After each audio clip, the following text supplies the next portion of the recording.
always be natural. Chicken, wake up, you gotta tighten you up now. The famous Lewis. Когда речь заходит о музыкальных коллективах, сделавших наиболее весомый вклад в развитие арт и прогрессивного рока, то, пожалуй, первое имя, которое приходит на ум или невольно слетает с языка, это именно Genesis, который вместе с Yes, King Crimson и еще парочкой команд фактически и положили начало целому жанру. И несмотря на то, что с годами Genesis начали все активнее и активнее перебираться на поп-мейнстрим рынок, пока полностью не оторвались от своих исторических корней, влияние их раннего творчества на целое поколение музыкантов неоспоримо. Так же, как и не подвергается сомнению присутствие этого легендарного коллектива в любой рок-энциклопедии.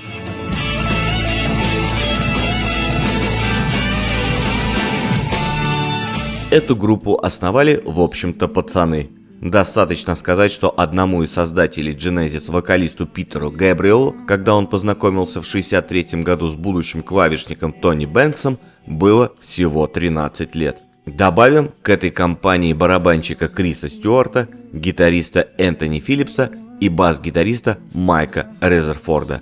Все они учились в частной школе для мальчиков Чартерхаус. Школа эта была далеко не для бедных. Недавно она признана самой дорогой школой в Британии. Пару лет назад год обучения в ней стоил почти 40 тысяч фунтов в год. А Резерфорд и Филлипс играли в школьной группе Эннон, а Бэнкс, Стюарт и Гэбриэл в другом коллективе под названием Garden Wall. В 1967 году обе группы благополучно распались, но Резерфорд и Филлипс, пригласив Бэнкса, Гэбриэла и Стюарта в самодельную студию, тогда они записали и выпустили несколько песен. Первую демо-запись юноши отправили музыкальному продюсеру, бывшему выпускнику их школы Джонатану Кингу. Тот поспособствовал заключению контракта с компанией Decca Records. Поскольку молодые музыканты тогда еще не были совершеннолетними, подписи под документом поставили их родители. Кинг же придумал и название для коллектива Genesis, что на английском означает «создание», «творение», а с латыни переводится как «книга бытия», то есть первая книга Библии. Библейский характер носило и название первого альбома «От бытия до откровения». Неудивительно, что с таким названием ее продавали в отделе религиозных записей. Было продано всего 650 экземпляров. Звукозаписывающая фирма не узрела в школьниках особых талантов или намека на гениальность. Кстати, Decca немногим ранее отвергла The Beatles и снова наступила на те же грабли. В 1969 году Decca вторично допустила досадную профессиональную ошибку и расторгла контракт с группой Genesis. Справедливости ради, нужно признаться, что звучит дебютный альбом ребят слишком наивно, и только красивые фортепианные темы Тони Бэнкса создавали основу того, что вскоре стало называться арт-роком.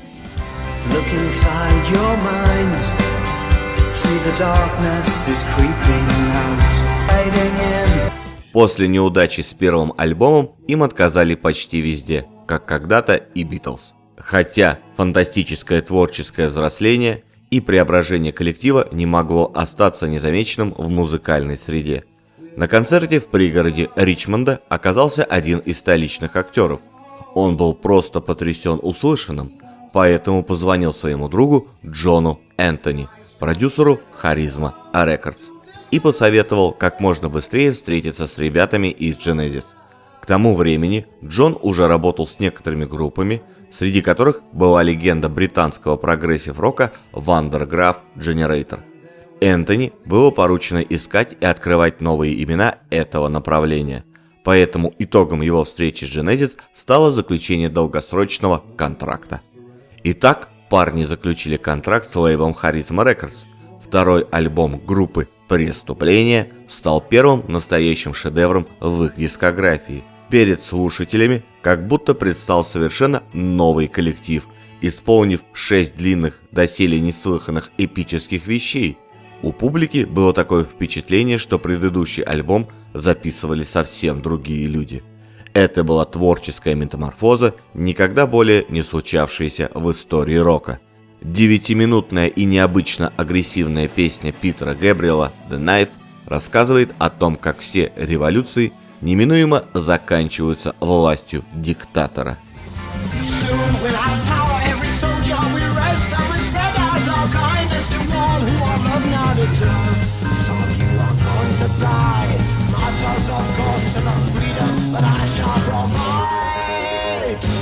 Странно, но именно в этот период группу покинули двое ее участников – Энтони Филлипс и Джон Мэйхью. Чем было продиктовано такое внезапное решение, осталось загадкой. Но места в команде пустовали недолго. Их заняли те, кому предстояло завершить становление группы как коллектива классического эпического арт-рока. В годы господства хиппи и тотального увлечения новой музыкой в Британии зародилось явление, которое сейчас называют словом «тусовка». В то время выпускали специальные журналы, на страницах которых можно было найти объявления от самостоятельных музыкантов о своих услугах. Там же была рубрика о продаже инструментов, критики публиковали свои статьи, составляли хит-парады и рейтинги. Именно по объявлению в одном из таких журналов музыканты Genesis нашли гитариста Стива Хекета и актера юношеского театра Вест-Энд Фила Коллинза, который стал ударником. Турне в поддержку альбомов прошло с их участием, в результате чего к Genesis и порожденному ими музыкальному направлению проявили огромный интерес еще и Франция с Италией. Каждый их альбом имел необычное оформление, а обложки становились почти что произведением искусства. В 70-х годах группа работала с известным художником Полом Уайтхедом, затем сотрудничала со студией Hipgnosis и другими творцами. Это тоже вносило дополнительный эмоциональный компонент в восприятие группы поклонниками. На обложках Genesis пересекалась музыка, литература и живопись. Новый альбом Nursery Crime укоренил стилистику, а виртуозное и порой дерзкое исполнение новых участников группы способствовало усложнению классических сонатных форм коллектива. Это окончательно завершило построение фирменного стиля группы с музыкальными картинами, которые выделялись удивительной глубиной и невероятным разнообразным вокалом одного исполнителя. Альбом Nursery Crime – очередной пример изысканной полифонии и набор причудливых историй о кончающем с собой владельце ресторана, двух вдовах в церкви и девочки, которая убивает мальчика клюшкой для крокета, как в эпической викторианской сказке.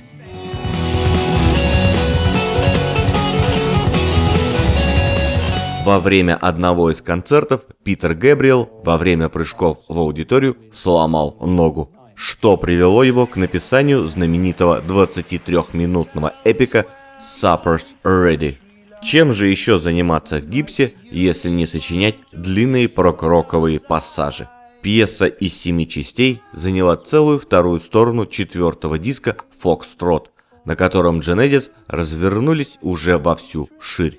С выпуском альбома «Англия продается за фунт стерлингов» группа окончательно перешла в высшую лигу рок-музыки. Следующее концептуальное и психоделическое творение группы «Заклинание Агнца» на Бродвее стало апогеем музыкального мышления и полноценной рок-оперой. Материала было так много, что он заполнил 4 стороны винила. Бэнкс, Резерфорд, Коллинз и Хакет сочинили почти всю музыку. Питер Гэбриэл принес кучу стихов и придумал сложную концепцию, хотя его отвлекала беременность жены и предложение написать сценарий от американского режиссера Уильяма Фридкина.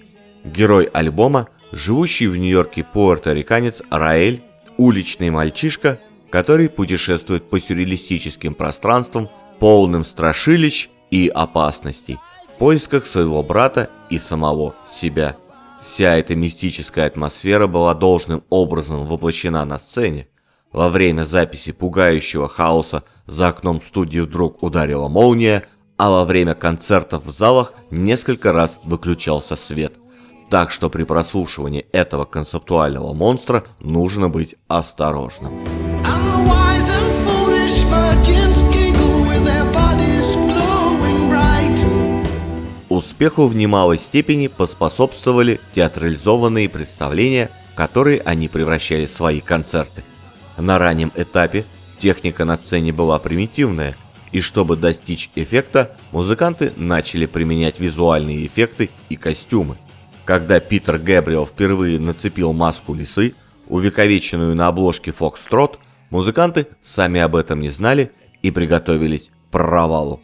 Но публике затея понравилась, и с тех пор вокалист за время выступления несколько раз успевал сменить костюмы, маски и грим, преображаясь в цветок, лису, старика и даже в Британию с панцирем и шлемом. Он же предварял песни сюрреалистическими историями. Специальное переносное устройство для направления лазерного луча, созданное голландским техником Тео Босчувером, позволяло создавать на сцене различные световые эффекты, завораживающие публику. Во время турне Питер Гэбриэл представал перед зрителями в кожаном жакете в виде конуса в ультрафиолетовом свете, а потом облачался в уродливый костюм из выпуклых частей и с огромными надувными гениталиями. Однажды после концерта в Бирмингеме фанаты каким-то образом выкрали массивный этот костюм и бродили с ним под дождем по улицам города. Образы из концептуального альбома шагнули в жизнь. Среди концертного антуража забавлялись и работники сцены. Они могли сунуть в ширинку манекену банан. Был случай, когда огромная кукла на сцене была заменена голым мужиком из дорожной команды группы. Вся эта эксцентрика в сочетании с насыщенной музыкой порождала невероятный ажиотаж, особенно на европейских гастролях. Например, в Португалии для сдерживания толп на концертах согнали войска с бронетранспортерами. Но после окончания турне в 1975 году Питер Гэбриэл неожиданно разослал во все музыкальные издания открытое письмо о своем уходе из группы на вершине славы.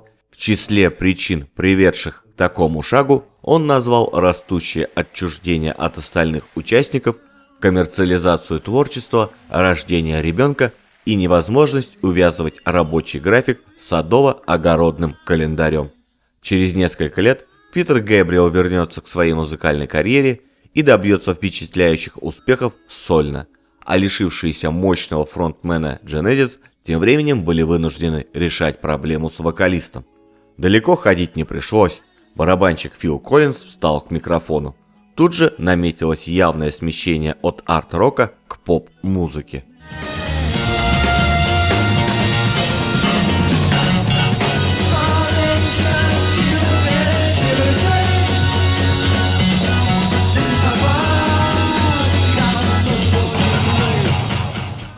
Квартет перебрался в грязную подвальную студию на Черчфилд-Роуд, чтобы записывать «A Trick of the Tail».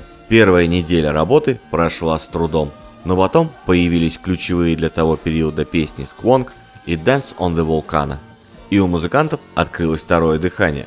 Второй после ухода Питера Гэбриэла альбом с отсылками к роману Эмили Бронте «Грозовой перевал» достиг верхней десятки хит-парада. Группа успешно пережила уход вокалиста. Правда, в октябре 1977 года, после великолепного концертного тура, теперь уже Стив Хэккет объявил об уходе. Название следующей пластинки 1978 года откровенно рассказывало о случившемся. Теперь нас осталось трое. На альбоме был первый американский хит Genesis, поп-баллада «Follow You, Follow Me». По словам Майкла Разерфорда, это была простая по меркам прог-рока песня, написанная буквально на одном дыхании.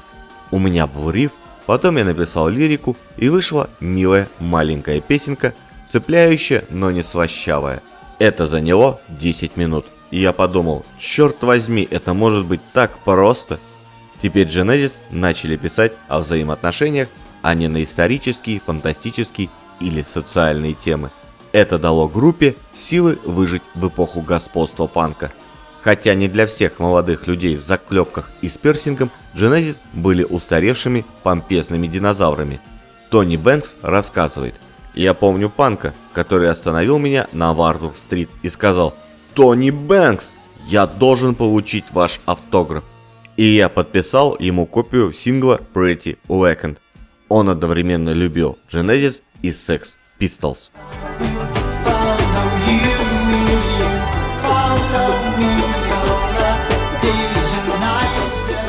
Фил Коллинз, Тони Бэнкс и Майкл Резерфорд продолжали творить в формате трио.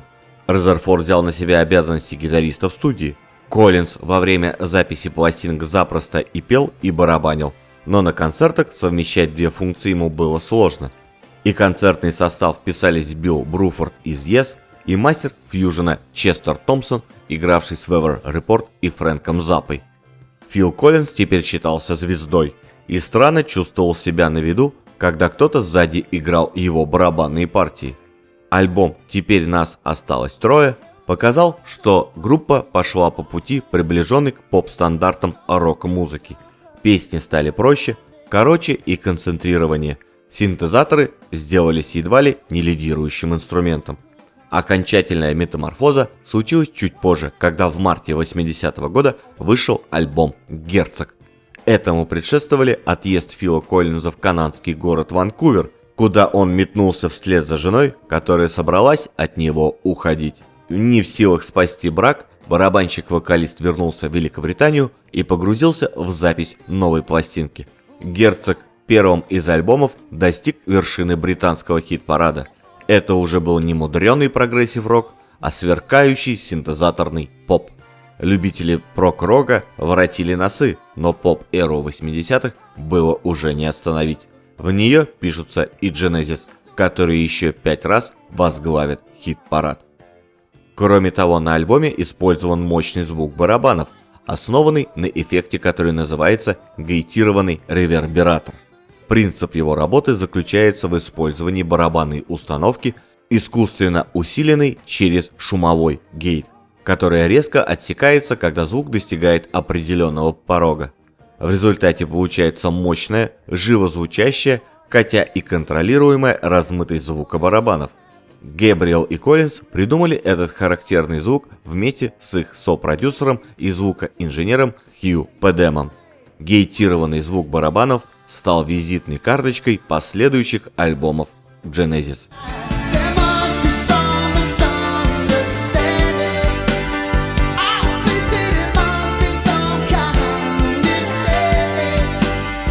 Группа много гастролировала, собирала огромные стадионы поклонников, но все реже выпускала альбомы, полные качественных музыкальных экспериментов.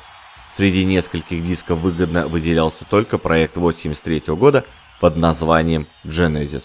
Этот сборник стал 4-жды платиновым в Соединенных Штатах. В 1987 году группа, хоть и не достигла рекорда Electric Light Orchestra, который удалось в 1978 году продать все билеты на 8 идущих подряд концертов на стадионе Уэмбли, однако сумела продать на 4. После 13-го студийного альбома «Невидимое прикосновение» группа взяла 5-летнюю паузу и вновь собралась вместе только в 1991 году для работы над диском «Мы не можем танцевать». Это событие стало последней студийной работой Фила Коллинза в Genesis. Он покинул группу в 1996 году, пробыв в ней 25 лет.